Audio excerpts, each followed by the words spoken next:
எல்லாருக்கும் வணக்கம். இன்னைக்கு நம்ம பார்த்துட்டு இருக்க இந்த ஸ்டாக்கோட பேர் ஆஸ்ட்ரல். இது ரொம்ப ஃபேமஸான ஸ்டாக் தான். ஒரு பாயிண்ட்ல ஷார்ட் பீரியட்ல நிறைய ரிட்டர்ன்ஸ் கொடுத்துச்சுன்னு சொல்லிட்டு நிறைய இன்வெஸ்டர்ஸ்னால ப்ரிஃபர் பண்ணப்பட்ட ஒரு ஸ்டாக்கு.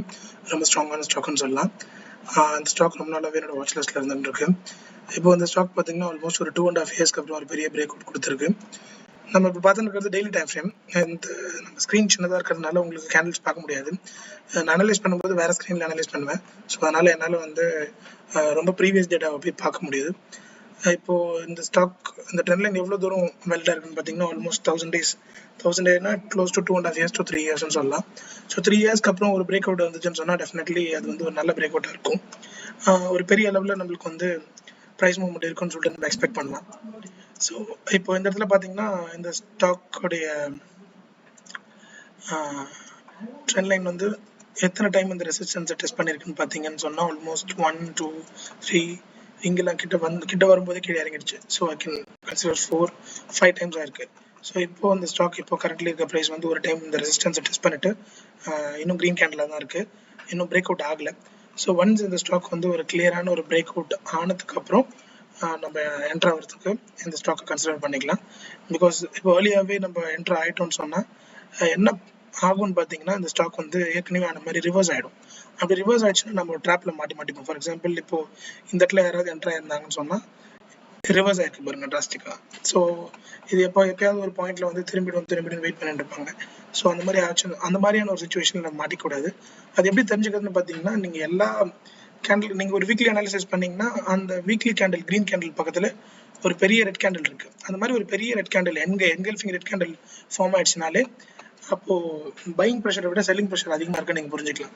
இப்போ நீங்கள் இந்த ப்ரீவியஸ் இது நம்ம வீக்லி டைம் ஃப்ரேமில் பார்த்துட்டு இருக்கோம். இது எடுத்துக்கிட்டிங்கன்னா இந்த க்ரீன் கேண்டிலை விட இந்த ரெட் கேண்டில் ரொம்ப பெருசாக இருக்குது. ஸோ விச் மீன்ஸ் இந்த இடத்துல க்ரீன் கேண்டில்னா அது பையிங் ப்ரெஷர் அதிகமாக இருக்குன்னு அர்த்தம், ரெட் கேண்டில்னா செல்லிங் ப்ரெஷர் இருக்குன்னு அர்த்தம். ஸோ பையை விட செல் பெருசாக இருக்குது. அப்போ டெஃபினெட்லி அது இன்னும் கண்டினியூஸ்லாக செல் தான் ஆகும், கீழே தான் போகும்னு நம்ம தெரிஞ்சுக்கலாம். ஸோ அகைன் இங்கே எடுத்திங்கன்னாலும் அதே சுச்சுவேஷன் தான். ஒரு சின்ன க்ரீன் கேண்டில், பெரிய ரெட் கேண்டில் இருக்குது. இங்கே பார்த்தீங்கன்னா ஆல்மோஸ்ட் அதே சைஸில் க்ரீனுக்கு ஈக்குவலான ஒரு ரெட் கேண்டில் இருக்குது. ஸோ மேபி திருப்பி இங்கே நம்ம மேலே போகலான்னு சொல்லிட்டு புல்ஸ் இங்கே ட்ரை பண்ணியிருக்காங்க. ஆனால் பியர்ஸ் இதை டாமினேட் பண்ணிட்டாங்க. அதனால தான் இங்கே ஒரு பெரிய விக் ஃபார்ம் ஆயிருக்கு.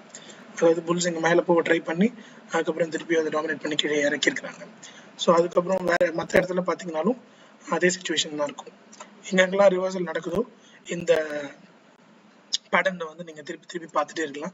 ஸோ இதெல்லாம் சின்ன சின்ன சிக்னல்ஸ். நம்ம வெறும் ஒரு ட்ரெண்ட் லைன் மட்டும் வரைஞ்சிட்டு பிரேக் அவுட் ஆச்சுன்னா நம்ம என்ட்ரி எடுப்போம், அதுக்கப்புறம் கீழே ஒரு ஸ்டாப் லாஸ் ஃபிக்ஸ் பண்ணிட்டா நம்ம ப்ராஃபிட் பண்ணிடலாம் அப்படின்ற மாதிரி ஒரு சிம்பிள் அப்ரோச்சில் போகாமல் நீங்கள் கேண்டில் ஸ்டிக் ரீட் பண்ணவும் கற்றுக்கோங்க. ஸோ கேண்டில் ஸ்டிக்கோட பேசிக்ஸ் ஜெரோதா வேர்சிட்டியில் இருக்குது.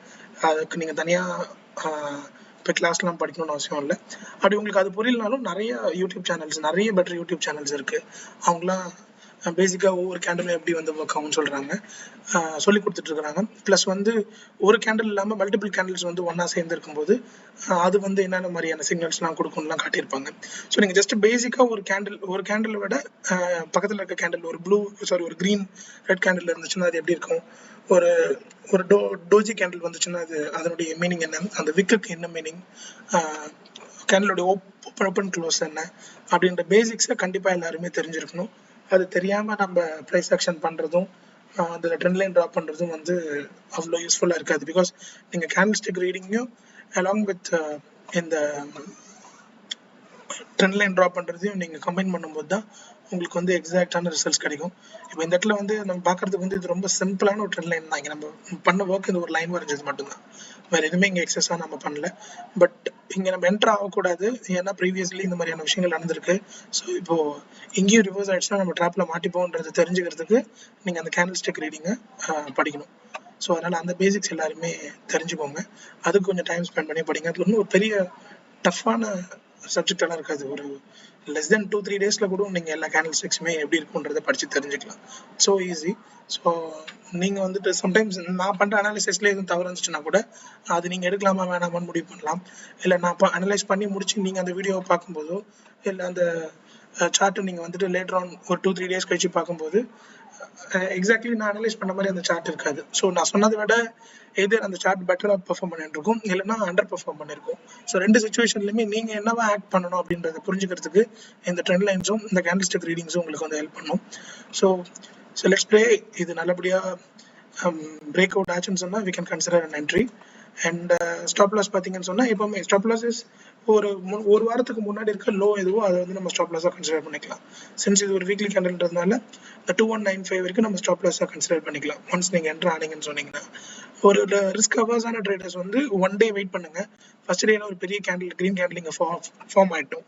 அந்த க்ரீன் கேண்டில் மேலே ஒரு பெரிய விக் இருக்கக்கூடாது, இவ்வளோ பெரிய விக்ஸ் இருக்கக்கூடாது, இல்லை வந்துட்டு பிரேக் அவுட் ஆகி அது திருப்பி கீழே வந்துடக்கூடாது.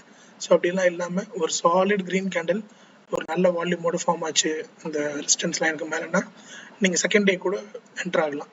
நாளைக்கே என்ட்ரு ஆகணும், மண்டே செஷனே என்ட்ரு ஆகணும்னு எந்த அவசியமும் கிடையாது. So this is not call, as I usually say, இது கால் கிடையாது. இது வந்து ஒரு கால் கொடுக்கறதுக்காக நான் இந்த சேனல் நம்ம பண்ணல.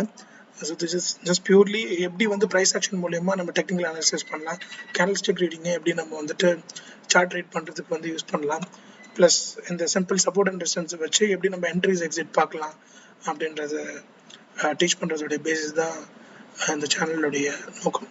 So don't consider it as a call. இது வந்து ஒரு கால் மாதிரி யூஸ் பண்ணாதீங்க. நீங்களும் வந்து அனலைஸ் பண்ணுங்கள், ஹோம் ஒர்க் பண்ணுங்கள். ஸோ என்னை விட பெட்டராகவே நீங்கள் எல்லாருமே பெர்ஃபார்ம் பண்ணலாம். ஸோ ஜஸ்ட் டேக்ஸ் ப்ராக்டிஸ் பண்ணிங்கன்னா போதுமானது. ஈவன் ஒரு 6 monthsலேயே உங்களுக்கு பெரிய ஒரு டிராஸ்டிக் டிஃப்ரென்ஸ் தெரியும். எவ்ரிடே ஒரு 1 hour ஸ்பெண்ட் பண்ணிங்கன்னா போதுமானது. ஸோ கிராஜுவலி நீங்களா அதுக்கப்புறம் இம்ப்ரூவ் ஆரம்பிச்சிருவீங்க.